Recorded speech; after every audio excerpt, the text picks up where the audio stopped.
like the video. You know, there comes a point in every man's life where he realizes even if he had the best intentions, he may be wrong. And any man worth his iodized table salt will tell you, when you're wrong, the only thing to do is acknowledge it, correct it, and keep moving. So, that's what we're going to do today, because I was completely wrong about solo leveling. See, a while back I did my first video on solo leveling, and in that video I expressed how my biggest gripe with the show was that they weren't leaning into the RPG elements they had introduced. And before I get to the I was wrong part, let me just say, I still think that if they had leaned just a tad bit more into the RPG stuff, I don't think it would have messed anything up and might have actually given a little bit more depth, at least to the system. But that's where my nonsense stops, because like it always does, time has revealed the truth. And the truth is, I had no idea what solo leveling was about or where it was going. And that's cool, it happens. I tossed out a hasty opinion and got my ass chewed. I actually think that's pretty funny when it happens, and trust me, it will happen a lot more.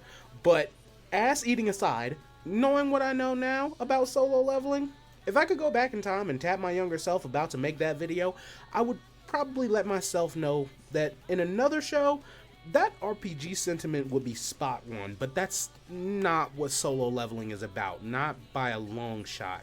And as a matter of fact, I would say the longer the story goes, the more it's going to distance itself from those elements completely, because solo leveling gives two schmeebos about the RPG stuff. It's not about the dungeons or the monsters or the hunters.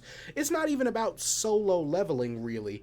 This is purely a medium to show how cool and strong Jinwoo is, and boy is he both of those things. And I've seen the discourse around why most power fantasies don't work, and this one does, so I'll throw my hat in the ring and say this show works because at its core, it's just a normal shonen which already has shown itself to be widely successful as a genre, but solo leveling takes the wheels off and adds 36-inch rims and machine guns where the headlights should be, because beyond this just being a simple story with the normal common details and tropes, we're watching the MC do what we all wish the MC always did.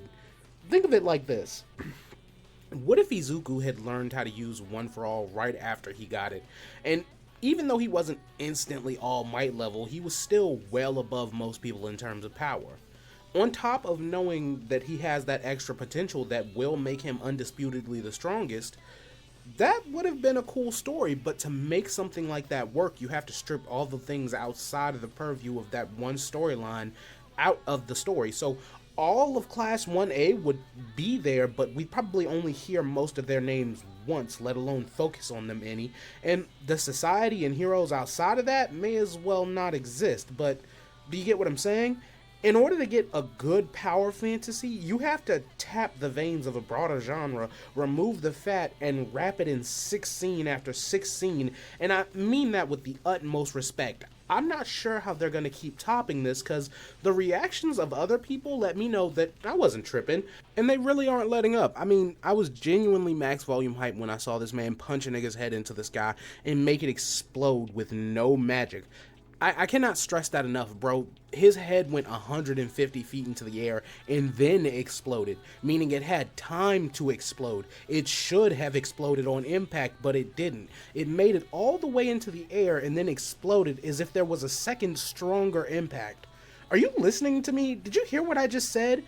And from what I can tell, this isn't even close to the end of the story. So I guess at some point I'll be back to bang on the desk about that, but let me know what you think of solo leveling so far down in the comments, because that's all I got. Remember to leave a like, subscribe. If you'd like to support a little more, you can always join and become a member of the channel, or just hit the thanks button. And every little bit sleeves my Fagellin. I hope you enjoyed the video, because I appreciate you watching. And until next time, peace. That thunder on me clap, make a nigga think before he act. Have a nigga dying on his back, then we double back. Shooters leaving rubber where you at, that's why niggas never wanna match.